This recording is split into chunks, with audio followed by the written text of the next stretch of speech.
Hello everyone, welcome back to this channel. तो आज का वीडियो किसी पर्टिकुलर टॉपिक के ऊपर नहीं है। आज का जो वीडियो है, मैंने आप लोगों के ही कुछ जो कमेंट्स हैं, जो पिछले 10 से 15 दिन में जो भी आप लोगों के जो ज़्यादा कमेंट्स आए हैं, उसी पे आज हम डिस्कस करेंगे। क्योंकि बहुत बार ऐसा होता है कि मैं जो जवाब देती हूँ तो आपका जो कुछ डाउट है वो क्लियर नहीं होता है। तो उसमें जो कुछ जो कमेंट्स हैं, जो सारे सिजेरियन से ही रिलेटेड मेरे पास ज़्यादा आ रहे थे कमेंट्स, तो वही मैंने सिलेक्ट किए हैं, उन्हीं के बारे में आज हम बात करेंगे। तो फिर भी अगर आपका कोई डाउट रह जाता है तो आप मुझे कमेंट सेक्शन में कमेंट कर सकते हो, और आप मुझे इंस्टाग्राम पे भी डीएम कर सकते हो। और फिर भी अगर आपका कुछ डाउट रह जाता है तो आप इस चैनल की जो मेंबरशिप है उसको ज्वाइन करके मुझसे व्हाट्सएप पे कनेक्ट हो सकते हो। तो सबसे पहला जो कमेंट है वो है, डिलीवरी के बाद अचार कब से खा सकते हैं। तो डिलीवरी के बाद शुरू के कुछ दिनों में होता है कि आपको खट्टा और स्पाइसी खाने से मना किया जाता है।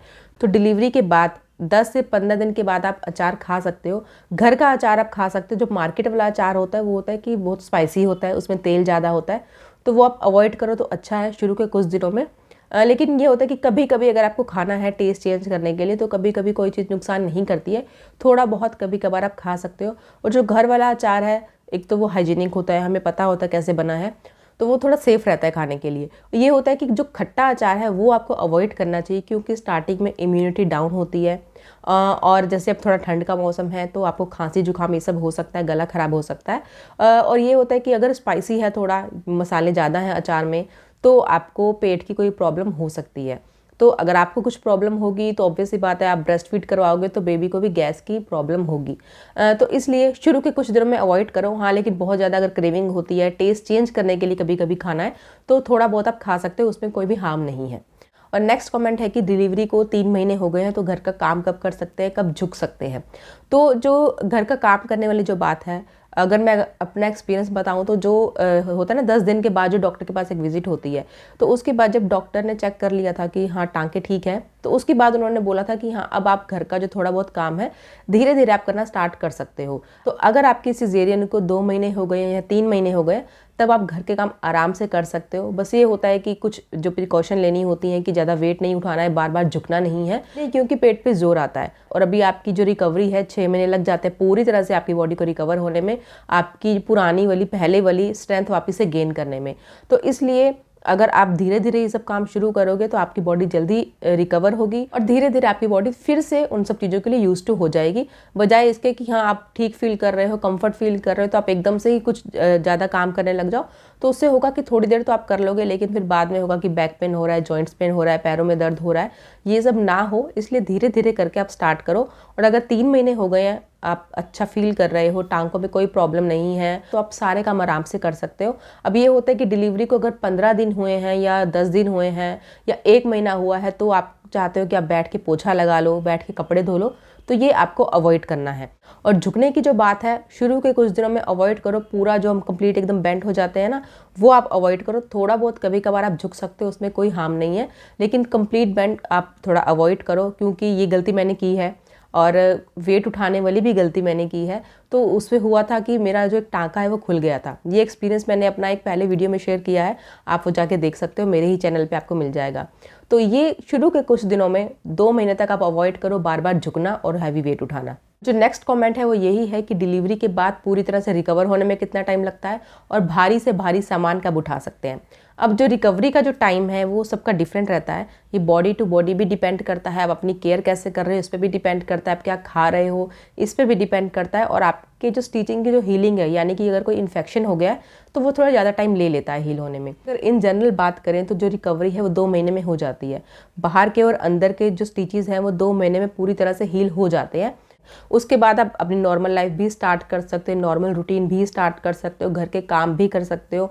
और जो वेट है, वेट आपको एटलीस्ट 6 मंथ्स तक हैवी वेट उठाने से आपको बचना चाहिए, क्योंकि जब भी हम झुक करके कुछ वेट उठाते हैं ना, तो हमारे पेट पे बहुत ज़्यादा जोर आता है, प्रेशर आता है, तो उससे टांकों में कुछ प्रॉब्लम हो सकती है। और अगर आपका ऑलरेडी अगर फैट ज़्यादा है या पेट पे बल्ज है, तो टांकों पे ऑलरेडी ज़्यादा खिंचाव आता है, वेट आता है, तो अगर आप कुछ और एक्स्ट्रा वेट उठाओगे तो वो टांकों पे जोर आ सकता है। अब वेट उठाने में ये भी होता है कि हम क्या करते हैं कि कुछ भारी सामान हम उठाते नहीं हैं, लेकिन खिसका देते हैं, तो उससे भी हमारे जो लोअर एब्डोमेन है, यानी कि जहाँ टांके लगे हैं, उस पर बहुत जोर आता है। तो ये आपको अवॉइड करना है। तो हैवी वेट उठाने से आपको एटलीस्ट 6 मंथ्स तक आपको बचना चाहिए। अब नेक्स्ट आता है कि डिलीवरी के बाद कि खांसी ज़्यादा हो गई है तो उसके लिए अब क्या करें। तो पहले तो डिलीवरी के बाद इम्यूनिटी डाउन हो जाती है, तो उस टाइम पे थोड़ा सा भी अगर आप ठंडा खाते हो या थोड़ी सी भी अगर आपको ठंडी हवा लग जाती है तो आपको खांसी जुकाम बहुत जल्दी या कोई भी इन्फेक्शन हो जाता है। तो इसलिए आप खुद को कवर करके रखना है। ठंडा पानी नहीं पीना है, जब भी पानी पी रहे हो आप तो गुनगुना पानी पीना है। अजवाइन वाला पानी आपको ज़रूर पीना है, ये बॉडी को आपकी गर्म रखता है। अब अगर खांसी हो गई है तो इस पे ऑलरेडी मेरा एक वीडियो है मेरे चैनल पे जिस पे मैंने अपना ही एक्सपीरियंस शेयर किया है, क्योंकि मुझे भी मेरी फर्स्ट डिलीवरी के बाद बहुत ज़्यादा खांसी हो गई थी, जिसकी मैंने बहुत मेडिसिन ली है, बहुत ट्रीटमेंट लिया है, तो बहुत टाइम लगा उसको क्योर करने में। अब खांसी हो गई है तब आपको क्या प्रिकॉशंस लेने हैं, क्या ट्रीटमेंट है उसका। तो जब खांसी हो गई है तो आपको बिल्कुल ठंडा पानी बिल्कुल बंद कर देना है। जब भी आप पानी पियोगे गुनगुना पानी ही पियोगे। फ्रिज वाला दही खाना कुछ भी ठंडा बिल्कुल नहीं खाना है। और रात के टाइम भी चावल या ऐसा कुछ दही वगैरह ये सब खाना बिल्कुल बंद कर दो। और एक ये है कि आप ब्रेस्ट फीड करवा रहे हो तो आप ज़्यादा कोई मेडिसिन भी नहीं ले सकते हो, बहुत लिमिटेड ऑप्शंस होते हैं हमारे पास। तो होम रेमेडीज़ आप करो तो आप अदरक और शहद मिला के, कि अदरक आप थोड़ा सा ग्रेट कर लो या ग्राइंड कर लो, आपको अदरक का रस निकालना है थोड़ा, उसमें थोड़ा सा शहद मिला के और पीसी हुई काली मिर्च मिला के आप ये रात के टाइम सोने से पहले आप ले सकते हो। तो इससे क्या है कि बार बार खांसी नहीं आती है, और जो अगर कफ अगर जमा है तो वो भी क्लियर होने में हेल्प होती है। और आप काढ़ा भी पी सकते हो, अदरक वाली चाय पी सकते हो, अदरक और काली मिर्च वाली। ऐसी होम रेमेडीज़ ही आपको करनी है। और दूसरा एक जो मुझे बहुत हेल्प किया उसमें ये है कि जो बीटाडाइन आता है, बीटाडाइन गार्गल, आप ये यूज़ करो, ये बहुत इफ़ेक्टिव है। इससे आपकी खांसी बहुत आपको रिलीफ मिलेगा इससे। वो आपको क्या करना है, दिन में 2 से 3 बार आपको थोड़ा सा गुनगुना पानी में उसको मिला के आपको गार्गल करना है। इससे आपको बहुत रिलीफ मिलेगा और आपकी खांसी भी जल्दी ठीक करेगा। और दवाइयाँ जो है वो आप लेना अवॉइड करो, क्योंकि आप ब्रेस्ट मिल्क देते हो बच्चे को, तो जो भी हम खाते हैं वो ब्रेस्ट मिल्क के थ्रू बच्चे को जाता है। तो कोई भी एंटीबायोटिक्स है, जो कफ सिरप है, वो बच्चे को नुकसान कर सकता है। और जो पीडियाट्रिशियन है वो मना करते हैं कि जो ब्रेस्ट फीडिंग मदर्स हैं उनको कफ सिरप नहीं लेना चाहिए। तो अगर आप कफ सिरप ले रहे हो तो अगर आप देखोगे कि बच्चा अगर फीड ले रहा है तो उसके बाद बच्चा ज़्यादा देर तक सोता है, तो आप कफ सिरप लेना अवॉइड करो और स्विच करो होम रेमेडीज़ पे। इसी से ही आपको बहुत रिलीफ मिल जाएगा। और आप स्टीम भी ले सकते हो, उससे भी आपको अगर कोई कंजेशन हो रहा है तो उससे बहुत जल्दी रिलीफ मिलेगा।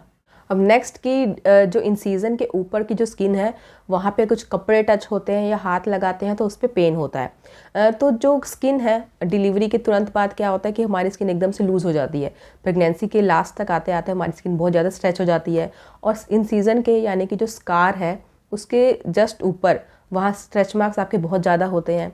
स्किन जैसे एकदम से फट जाती है वहाँ से, तो वो स्किन का पेन होता है। अगर डिलीवरी के तुरंत बाद अगर आपको ये पेन है कि वहाँ कुछ कपड़े टच हो रहे हैं या हाथ लगाने पे पेन हो रहा है, तो आप क्या करो कि नारियल के तेल से सर्कुलर मोशन में वहाँ पे आप धीरे धीरे मसाज करो।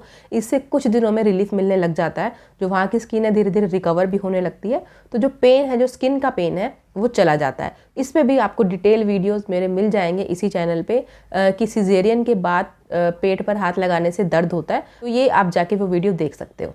अब नेक्स्ट कमेंट है कि इन सीज़न में यानी कि स्कार में सुई जैसा चुभता है। तो जो सुई जैसा चुभना है वो बहुत ही नॉर्मल है। मेरे सिजेरियन को 3 साल से ज़्यादा हो गया है, लेकिन अभी भी कभी कभी ऐसा होता है कि अचानक से सुई जैसा कुछ चुभता है 1-2 सेकंड के लिए, फिर उसके बाद नॉर्मल हो जाता है। अब ये इसलिए भी होता है कि कभी कभी होता है हम ज़्यादा चल लेते हैं, या होता है कि कभी ज़्यादा झुक करके बैठ गए, कुछ कपड़े वहाँ टाइट हो रहे हैं, तो उसके बाद मैंने ऐसा नोटिस किया है कि उसके बाद ज़्यादा होता है। तो ये पूरी तरह से नॉर्मल है, क्योंकि वहाँ जो स्कार है वहाँ डीप कट था, तो वहाँ की जो नर्व्स जो है वो कट गई थी। वो धीरे धीरे जो स्किन है वहाँ से लगातार रिपेयर होती रहती है, नए सेल जनरेट होते रहते हैं, नए टिश्यू जनरेट होते रहते हैं। तो कभी कभी उसमें हल्की बहुत इचिंग होना या थोड़ा खिंचाव महसूस होना या सुई जैसा चुभना, ये बिल्कुल नॉर्मल है। जब तक आपको कोई और दूसरे सिम्टम्स इन्फेक्शन के अगर नहीं दिख रहे हैं तो वो पूरी तरह से नॉर्मल है। क्योंकि शुरू के कुछ दिनों में सुई जैसा चुभना बहुत ज़्यादा होता है। ये मैंने भी फील किया है कि उठते बैठते टाइम आपको अचानक से लगता है कि सुइयाँ जैसे चुभ रहा है, बार बार लगता है। तो ये नॉर्मल है। जब तक आपको कुछ इन्फेक्शन के साइन नहीं दिख रहे हैं अलग से, इस पर भी आपको मेरा एक डिटेल वीडियो मिल जाएगा कि इन्फेक्शन के क्या क्या सिम्टम्स होते हैं। जब तक आपको कुछ इन्फेक्शन के सिम्टम्स नहीं दिख रहे हैं तब तक पूरी तरह से नॉर्मल है। क्योंकि डीप कट है, यूट्रस पे भी अंदर कट था, तो बॉडी धीरे धीरे हील होती है, स्किन दोबारा से रिपेयर हो रही है ऊपर से, तो ये सब चीज़ें होना नॉर्मल है। अब ये होता है कि आप जब वहाँ उसी के बारे में सोचते रहोगे ना, तो जरा जरा सा कुछ भी अगर होता है तो वो हमें बार बार फील होता रहता है। तो बेटर यही है, इन सीज़न से अपना थोड़ा सा आप माइंड डाइवर्ट कीजिए, ध्यान हटाइए, तो सब कुछ चीज़ें अपने आप ही आपको नॉर्मल लगने लगेंगी। सो होप ये वीडियो आप सबके लिए हेल्पफुल है। जितने जो कमेंट्स थे सीजेरियन से रिलेटेड वो मैंने सब कवर करने की कोशिश की है। अगर अभी भी इसके बाद भी अगर आपको कुछ डाउट है तो आप मुझे नीचे कमेंट बॉक्स में फिर से कमेंट कर सकते हो, और जैसे कि मैंने बताया कि आप मुझे इंस्टाग्राम पे भी मैसेज कर सकते हो, या आप मेंबरशिप ज्वाइन करके आप मुझसे व्हाट्सएप पे भी कनेक्ट हो सकते हो। वीडियो पसंद आए तो लाइक कीजिएगा, शेयर कीजिएगा और चैनल को सब्सक्राइब कीजिए ऐसे ही और वीडियोज़ के लिए। Thank you for watching.